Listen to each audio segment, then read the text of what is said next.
This isn't outsourced. This isn't imported. This is built right here.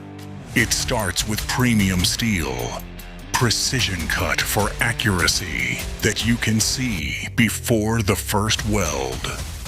Heavy-duty quarter-inch steel is formed, bent, and shaped, creating the backbone of our redesigned mini-skid steer buckets.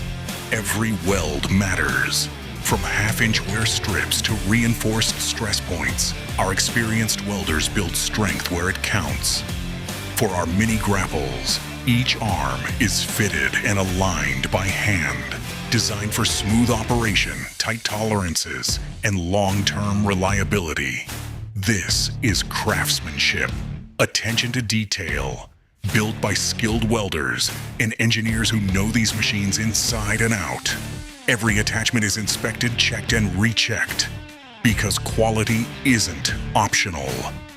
All of it happens right here, at the center of the United States, in our Lenexa, Kansas facility.